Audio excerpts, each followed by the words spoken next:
coming up on Mic'd Up.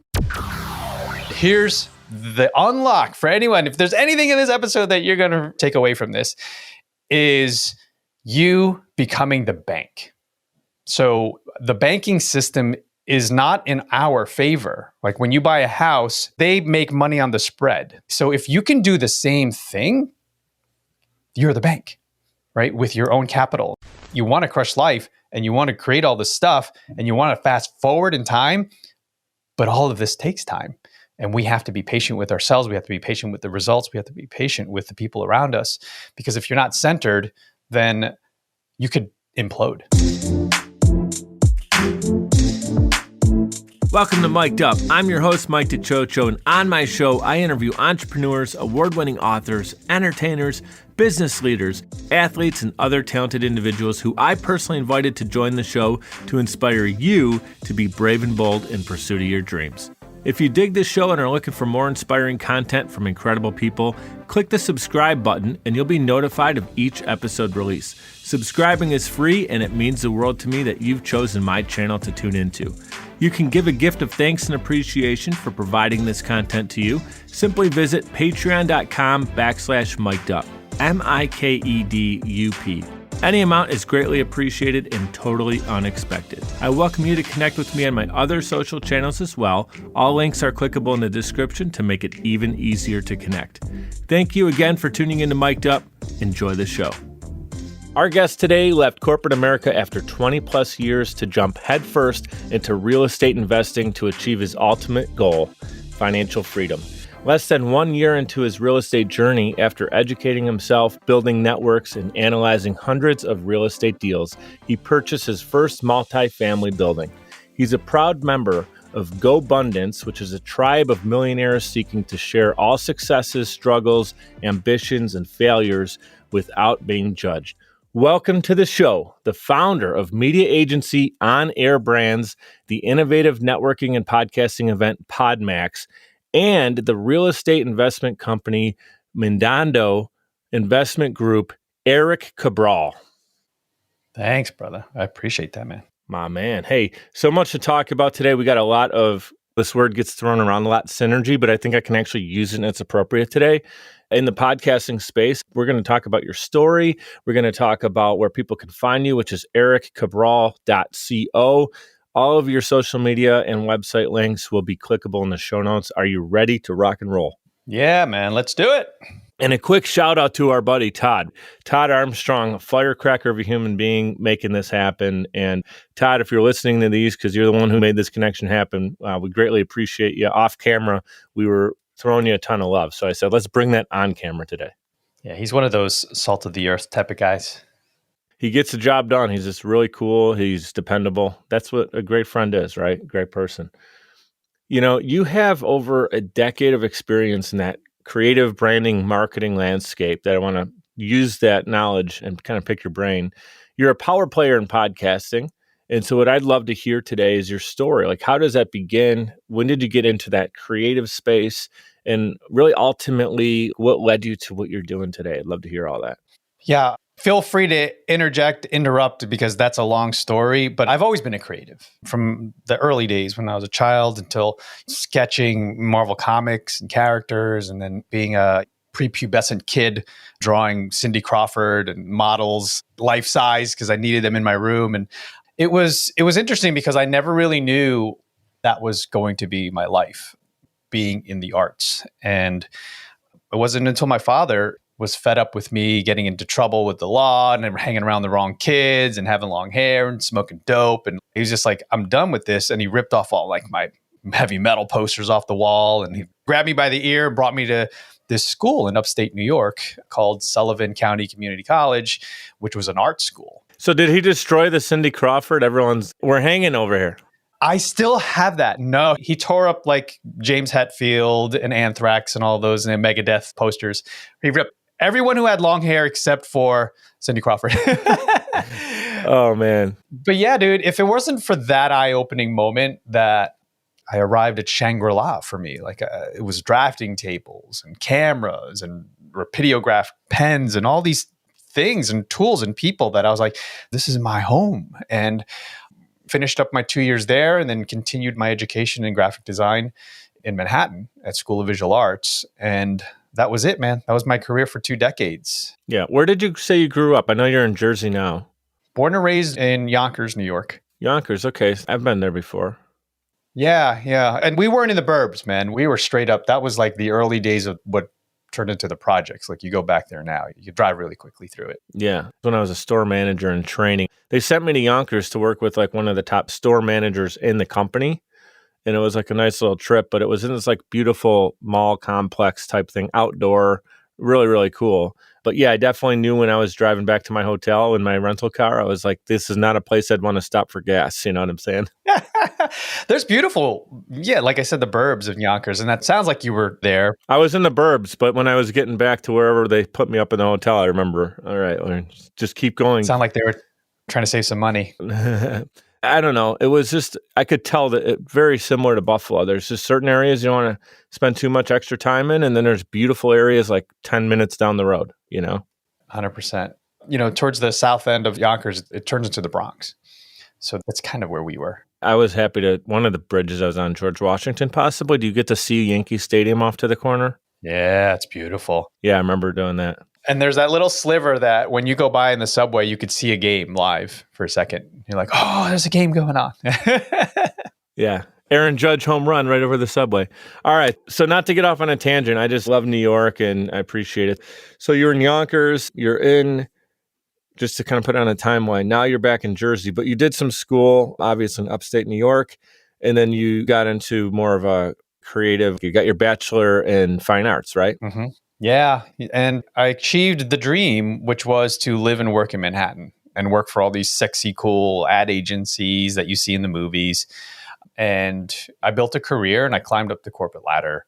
And one of those gigs brought me out to New Jersey. So that's why I'm here now. And I ended up staying here, finding my wife and raising a family here. But it was going to be my retirement plan. I was just going to live here and collect my gold watch and achieve the dream of having the house with the picket fence and the 2.5 kids and a dog and all that stuff. And I was being laid off for the second time, which I always say I was blessed, right? Only twice in a 20 plus year career. And I started just reevaluating my life. I was like, man, I think I'm happy. Like I didn't think that, but I just felt it. I was like, I think I need more. I need something. Was it a fulfillment issue? Like there's a disconnect in the 100%. fulfillment? Yeah, because what I was doing was surviving. They say the 2 most addictive things in life is number 1, heroin, and number 2, a weekly salary. So what happens when you get that weekly paycheck, and I was getting paid well, above 6 figures, and I was a consumer. I would spend that money. I wouldn't do anything with it. And I just had toys and cars and houses and nothing really to show for it in here, inside me, because I wasn't developing this. I wasn't growing this. I wasn't trying to evolve past that. Like I was trying to get enough toys to make me happy. Yeah. But I wasn't happy. So I just started to explore and started to look around to like, what's next? How can I create the next chapter in life? And I discovered this book by Robert Kiyosaki called Rich Dad, Poor Dad. And I call it the purple pill. A lot of people call it that. Because once you take that pill, you go down the rabbit hole and you don't come back because you start to realize, wait a minute, I've been an employee all my life and there are other quadrants. He created this cash flow quadrant, right? Where it's ESIB. You're either an employee or self-employed or you're an investor or you're a business owner. And he said, you want to live in the investor side and or the business side. So that's when I made the choice. That's it. Start my own thing. Yeah, it's a great book. It's one of those books I'm like halfway through it, and then I just keep getting more books. So then I like dive into another book. I need to finish Rich Dad, Poor Dad. But I appreciate the story because, anyone who's hearing that, the title is a little jarring at first. He didn't really have a poor dad, but the mentality was poor compared to what he was able to learn from his rich dad, the mentality there that served him into the person that Robert Kiyosaki became. It's loving in both situations. He's very respectful of both his fathers. So if anyone's listening to this right now, whether you're in sales, business, freelancer, looking to get away from employee role into business owner and then graduate into investor, into more of an entrepreneurial role, it's a beautiful book for sure. And it's a purple pill. It's actually a purple cover too, but I don't know if that's coincidence or intended. Oh yeah, 100%. He's a good dude. I mean, he speaks a lot in terms of the economy and going to the dark side. But the book itself is such an eye opener for anyone that's in a W-2. And it could light that flame. It could spark that sort of passion inside of you if you're looking for that, and can create something worth exploring. That's what it did for me. And I always credit that for giving me the courage to leave. When did that aha moment happen?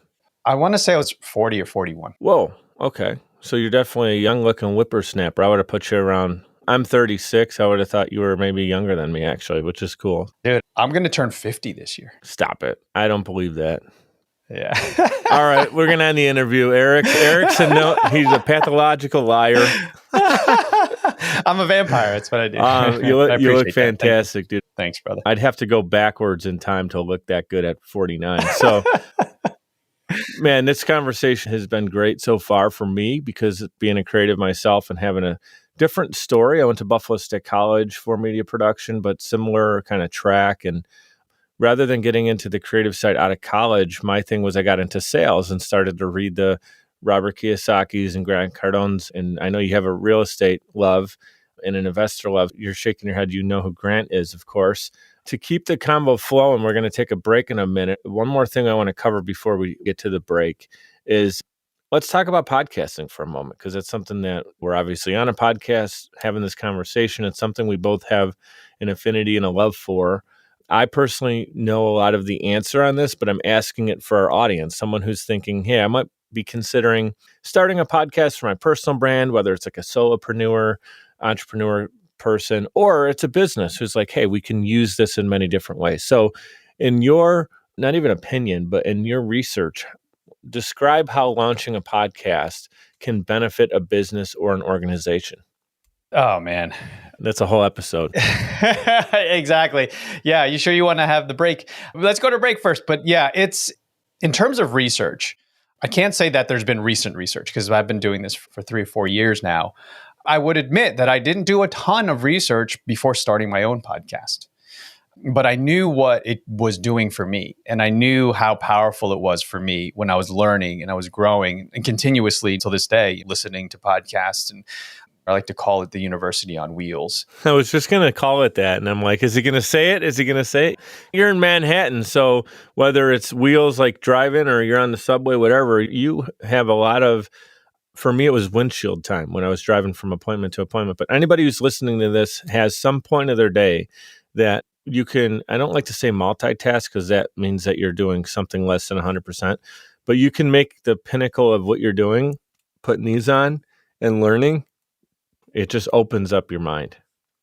100%, man. So I benefited greatly from podcasts in that format. But to be honest, Mike, when I started my own, it was for selfish reasons.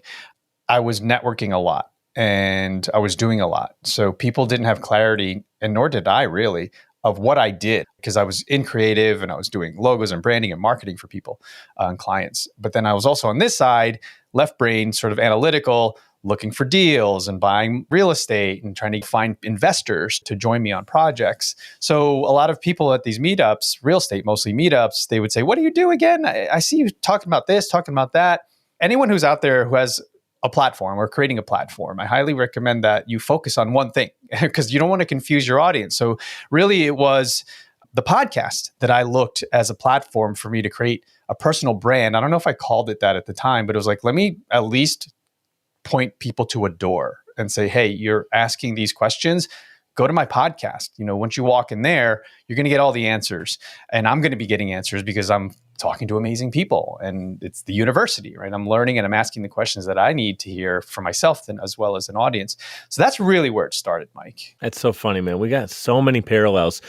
Probably the best thing I did, aside from being a father and my family, of course, is starting this podcast, Mic'd Up, because I get to meet people like you. I'm the first audience member. I'm always taking notes. I go back and listen to them later to make sure I didn't miss anything, because I usually wait a couple weeks, if not months, and I'll go back because I forget certain details. And then it's almost like I'm re-experiencing it. And that's when I really learn, is connecting the dots of my first memories of a moment and then bringing it back.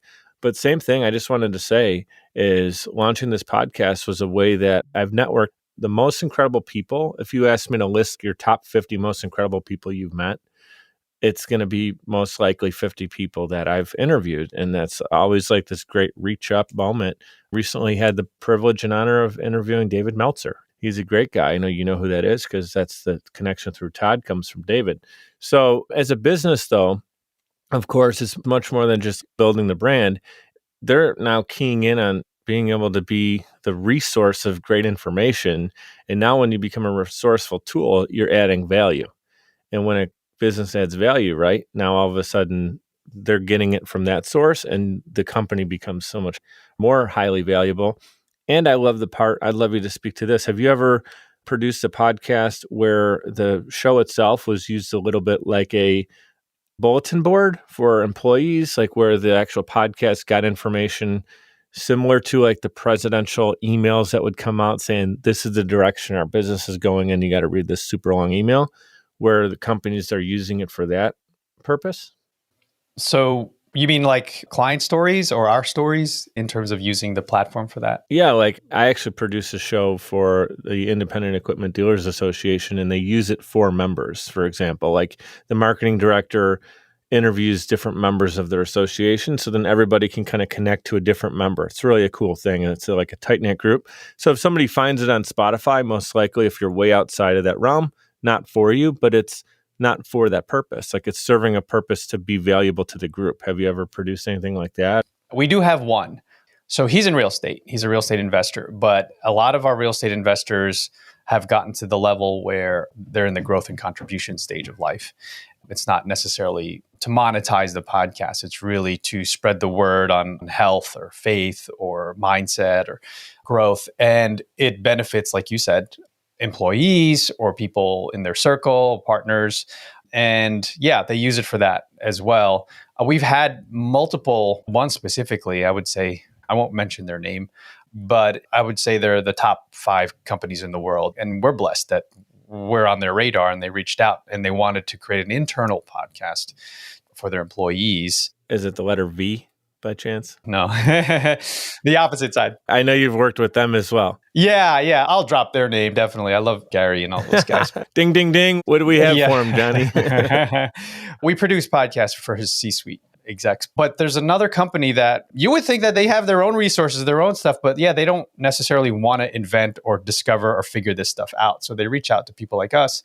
And they specifically said, this is an internal use. Yes, it will be out in the wild, but it's really for our people to sort of dive into this specific topic and we educate and inspire. I think it's evolving as solopreneurs have been leveraging it and the Rogans of the world have used it as a massive platform to be a global sensation.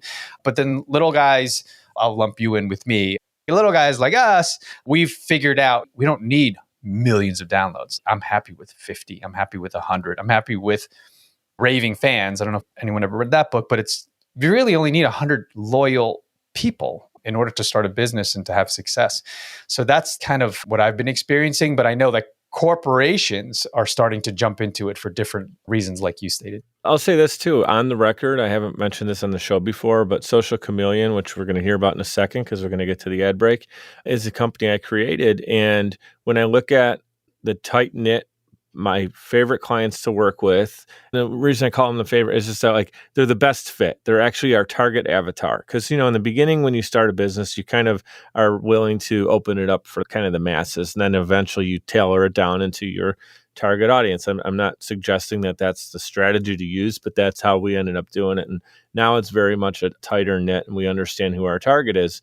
But I look at the ones that are perfect for what we're doing, and they've come through mic'd up in either referral, it's somebody I interviewed, and then they realized they wanted to start their own podcast, and it's a very smooth, easy conversation because they know, like, and trust me already. It's not why I do mic'd up, but it's certainly a big benefit of doing the show is people get to know, like, and trust me, and they know I produce podcasts. So that's a slam dunk. You know what I mean? Let's get to this break. We'll be right back with Erik. We're going to talk a little bit more about your story. At the top of the show, I teased you're doing so many different things, and now we're going to unpack that in just a moment. Hey guys, it's Mike. I'd like to give a proper shout out to Navigator Bookkeeping. Look, for a long time, I ran my business without really understanding the full financial picture. I used my gut and my bank account balance to make decisions, which led to some poor choices and constant stress over my business's finances. I knew something needed to change. At the beginning of 2021, I made a decision that helped pave a more clear path for my business. I started working with Navigator Bookkeeping. Since then, my bookkeeping has been handled for me. I now understand the full financial story of my business, making important financial decisions much easier now, and it helps me plan for where my business is going. I highly recommend giving Navigator Bookkeeping an opportunity to help your business. Check them out at navigatingyourbooks.com. Again, that's navigatingyourbooks.com. It's time to know the full financial story of your business. Podcasting is a great way to engage with your audience and stay consistently relevant. The only problem is you don't have the time or desire to produce your own show. You simply want it done for you, and that's where Social Chameleon comes in. All you need to do is press record and upload the files. We'll handle the rest. From planning, production, post-production, distribution, and digital marketing, we have you covered. We realize that times are tough and funds are tight. And Social Chameleon believes in building supportive business relationships. By clicking on the link in this promo, we'll provide you 7 free podcasting tips to get started, as well as a free 30-minute online consultation. This is the perfect opportunity for entrepreneurs, keynote speakers, industry experts, influencers, and anybody who has a personal brand. With Social Chameleon, we help you build a brand that is out of this world. We're ready and waiting. So what are you waiting for? Click on the link to get started today. We're back in action with Erik Cabral. You guys can connect with him on social media. All those links are clickable in the show notes, making it super easy to connect. Here's the deal, Erik, doing some homework on you. I realize that you offer private capital to your network of investors. You work on various projects, right? Can you give us a few examples and just share projects that you've been investing in? My very first deal was a multifamily, very close to home. So I'm a huge fan of the Bigger Pockets community, and they just pour into anyone who's trying to live and learn real estate investing and speak the language, because that's really what I figured out when I was trying to transition from a creative to investing is I needed to learn how to speak the language. So when I was in the room, it sounded like I knew what I was talking about, number one. And number two, I had to be able to understand what they were talking about, ROI and cap rates and all these terms. Like I had to really educate myself. So I spent roughly a year, and within that year, took down a multifamily, which I still have and manage, unfortunately, to this day. And then I'm also a general partner in the second oldest winery in the country called Renault Winery. So that's a fabulous project that I was very heavily involved in the beginning because it was messy. It was bank owned. How did you get connected with them? That was actually my next question. Networking, man. I was leading a meetup, a real estate investing meetup, and someone in the audience stepped up to me after the event and said, "Hey, I need you in all aspects of my life. I need podcasting. I need to network. I need to expand my network." And yeah, we started working together. And then that was his very first sort of solo project because he was part of a high net worth individual. And then that partnership ended, and then he moved on. And then we started working together and started pooling our resources and people and time and all that stuff and creating content. So that's how I got involved with that. But then what I started to do from there was just leveraging the things that I learned over that course of the year of like university of myself to real estate investing. And one of the things I had to get comfortable with was my W-2 when I was working full time. I always put a piece of my salary, my checks into a retirement fund, 401k. And I understood that if I'm no longer employed, right? I'm unemployed technically. I can now transfer that to a self-directed IRA. So I'm not a CPA, just full disclosure here. Go talk to a professional, but then also ask that person if they invest. Because if they don't invest in things, they may not understand what you're talking about and therefore be reluctant to have this conversation or even encourage you to do something like this. But this is what I do. I turned my 401k, which was dormant. They also call it an orphaned 401k. And it was sitting there, this large sum of money, doing nothing, right? And I moved it over to self-directed, which is exactly what it sounds like. I have control over it. And now I can invest in real estate. But the thing is, here's one of the caveats is if I buy something with that, I can't touch the asset. I can't touch the building. I can't so much as go in and change a light bulb. So you have to have somebody managing it. So I used it for that to buy projects and then sell them, like flipping, say, for example. But then now, here's the unlock for anyone. If there's anything in this episode that you're going to really appreciate or take away from this, is you becoming the bank. So the banking system is not in our favor. When you buy a house and the bank gives you $100,000 to buy your house, they go then, if anyone who owns a home, notice the mortgage note, the agreement, it goes to someone else because they make money on the spread, if anyone understands what I'm saying. So they make money that way. So if you can do the same thing, you're the bank with your own capital. So this is what I do. So my self-directed IRA, which now is growing because I choose projects that I invest in, and some of them is people. So someone that in my network that I love and trust says, hey, Erik, I'm going to go do a flip. Do you have $100,000? I will say, let me go check. And I'll say, yeah, how long do you need it for? And are you willing to pay this much for it? So let's give an example. $100,000, I will typically say, and don't forget, this is all under your control. This is not illegal. You can do this. It's your money. You just got to work within the parameters. I'll say, are you willing to pay me 12% interest on this? Now, that sounds crazy to most, but we have to remember, these are people that are working within real estate, and that is the price for capital. People are willing to pay 10% or 12% for short-term access to cash so that they can go buy $1 million building. It's similar to venture capital. Like you're going to give up a 10% usually to get access to the money you need. And then it's either dumb money or smart money. Is it strategic that you're getting help with the money, or someone just giving you a bag of cash? And that's a joke, but someone giving you access to money so you can go and do what you need to do with it, right? And in real estate investing, is it smart money, strategic, or is it more so just people who are like, they want to get behind a project and they'll fund it? Are you talking about the investor side of things? Yeah. It sounds like if someone's willing to do the work, the management side of it, and they're like willing to get in there and do what's taking the most time, right? And an investor wants to get involved on the project, either a partner or someone that's going to say, I'm willing to give you need $500,000 to put into this thing.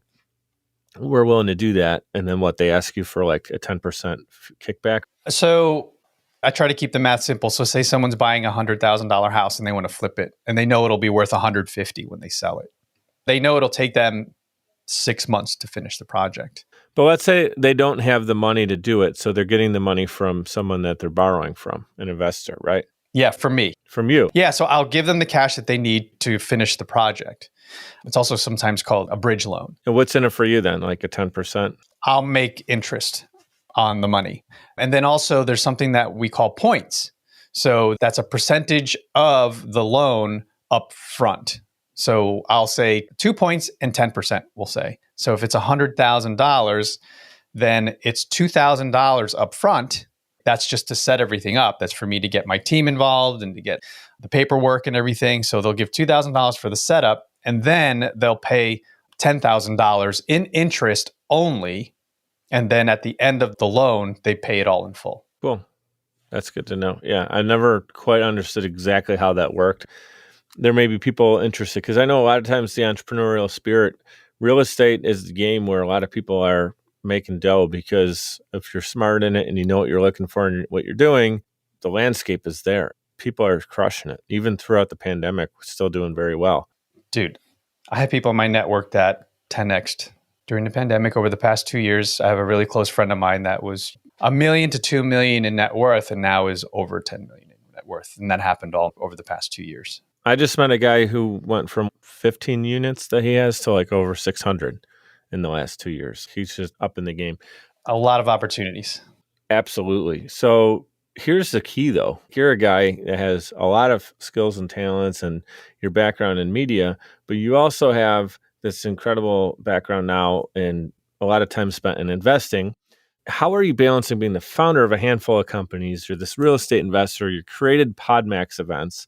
You're a partner in a winery and resort, as you just mentioned. And you have a beautiful family, your wife and your 2 daughters. How do you do it all? Attempt to do it all. Let me set that up. Yeah. My answer used to be I just do all of it, but not so well. But I've recently discovered some recent unlocks to create more balance in life. And that's mainly all encompassed in one word, Mike, and that is focus. So I've intentionally removed a lot of the things that we've been discussing. So I'm not active in real estate anymore. Those investments are all now passive. One of them is still a little active and needs my attention from time to time. But for the most part, my investments are all run by operators that are my partners. They're subject matter experts in that stuff. Like I could not run those projects or those properties. So they handle all of that. Is that something I just want to interject, Erik? People like myself that are interested in getting into real estate, is that something where you're like, you put a 5-year timeline? If you kind of do the hustle really hard, then eventually you can get into it becoming passive. Was that always your vision for it?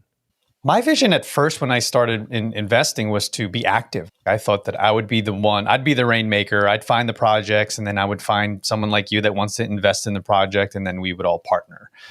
But the universe and life had other plans for me, right? Which was to become a multimedia sort of engine for others. So that's really where I've been leaning. That's where I'm focusing everything on my company, On Air Brands. And that's been 5x'd over the past 3 months as a result of us focusing on it. And the real estate's still there. It's always will be. And my company will afford me to do more of that as it grows. But right now, like you said, there's a lot of different verticals and a lot of different things and a lot of things I started because that happened when I left corporate. I was like, I need to do this. I need to do that. I need to crush it. And it was burning me out. And I realized that I need to focus and I need to make my life simpler.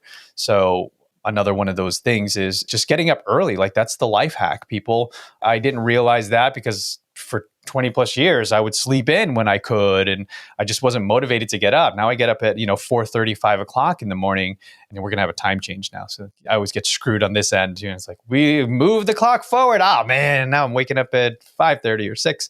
But that was the unlock too. I got to flip it. I'm going to bed at 4 o'clock. You're getting up at 4. I got to figure out how to flip it. Well, it just depends. Moved to Australia. That's incredible, man. That's funny. Yeah, I just interviewed, like I said, a gentleman from Australia last night, and I was interviewing him at 8 o'clock Eastern time, and it was, I think, noon his time the next day, like he was in the future. It's one of those things where we talked about like that hustle of real estate where you're putting in that extra grind. I'm very much in that stage. My company, Social Chameleon's been growing so rapidly, and like we're doing more and more for our current clients. We just keep upping. And it all starts with me. Like I still have my hand on everything. I'm not passive as a business owner at all with the company. And I love it. But everybody I talk to, and I've hired mentors and coaches to help me be the best version of Mike, because I could go 12 hours. And I'm just saying this out loud because I want anyone who can learn from my situation. You can go 12 hours, but if you're really effective for 8 of those, you're better off working an 8-hour day with proper sleep and rest. And I know this. So it's like, okay, if you know it, then you just got to apply what you know. Would you agree? You're shaking your head. Yeah. You're better off to be rejuvenated and work 9 solid hours opposed to 12 hours of burnout. 100%. I liken it to the pendulum, where the pendulum often, especially as entrepreneurs, we always want to hustle and grind and just crush life. It's another shout to Gary. But when you do that, the pendulum is all the way to the one side and you're burning the midnight oil. You're getting addicted to the midnight oil because you're seeing results, right, from all your hard work. But at some point, the pendulum is going to swing the other way. And that means burnout. That means time off. That means you need to take 2 weeks. That means you're stressing out on your family. You're stressing out on the people around you, your partners. You can end up Yeah. Exactly. So I try my best. And don't get me wrong, like I'm guilty of the pendulum and going one way to the other, but I have to recognize, and self-awareness is critical when you're an entrepreneur, you're building businesses, to be aware of these things and the red flags so that this way you can try to find balance. So the longer stints that I have where I'm centered and maybe I'm not crushing it and the results aren't happening as fast as I want. And Gary has told me to be patient. So if anything, that is another piece of advice is you want to crush life and you want to create all this stuff and you want to fast forward in time, but all of this takes time. And we have to be patient with ourselves. We have to be patient with the results. We have to be patient with the people around us. Because if you're not centered, then you could implode, basically. Yeah. What I'd love you to do is I could talk to you for many more hours. Erik, you're a friend of mine now. You're in my network. And actually, I told you that, I have a reason that I'd like to move out closer to your area. I have a love. I grew up in Buffalo in Western New York. Go Bills.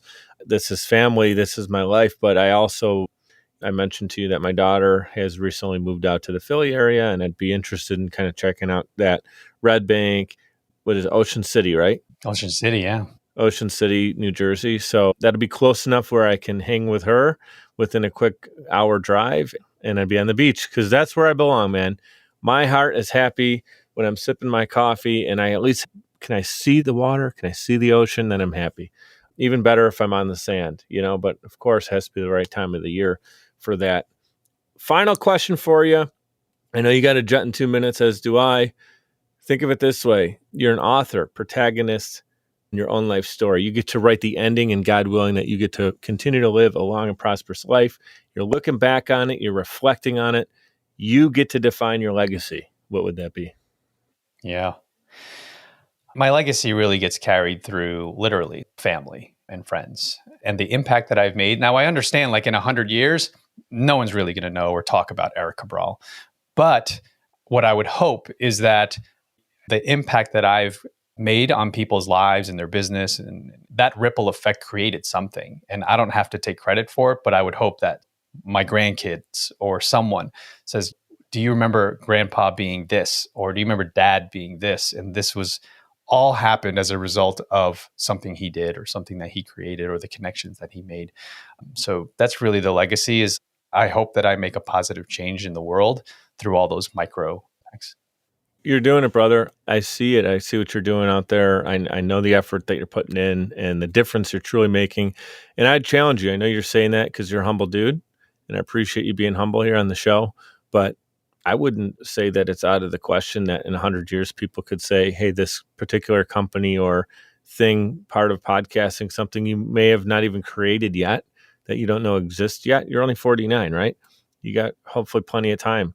And you could still do that thing that makes that difference. And I know you're not doing it for the acknowledgement, but you said the words, I know that in 100 years, nobody will say my name. And I don't think that's true. So I'm just going to challenge you.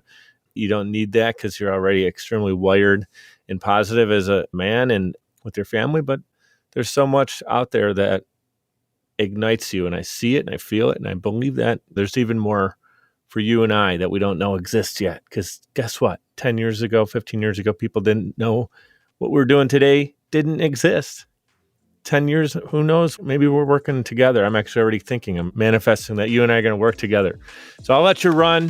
Thank you so much for coming out, chatting with the Mic'd Up Universe today. I learned a lot from you, and I look forward to continuing this friendship, man. Thank you so much. Appreciate you. Thanks for having me, brother.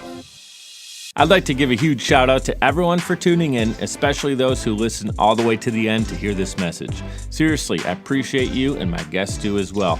Giving a quick reminder to subscribe to this show. It's completely free and will allow you to receive notifications when new episodes are released. If you'd like to provide a tip as a gift, you can do so via patreon.com/mic'd-up. It's spelled MIKED up. Patreon.com/mic'd-up. You can give as little as $1 per month or as much as you'd like. Every dollar is greatly appreciated and completely unexpected. Appreciate your reviews and your messages coming in on social as well. Keep them coming. Your feedback is valuable and absolutely means the world to me. You can check out more episodes and content at mic'duppodcast.com. We're powered by Social Chameleon. You can also follow me on Instagram. That's where I'm the most active, and it's at Mike DiCiccio, MIKEDICIOCCIO. Thank you so much for your continued support. You guys know what to do. Be great and be grateful.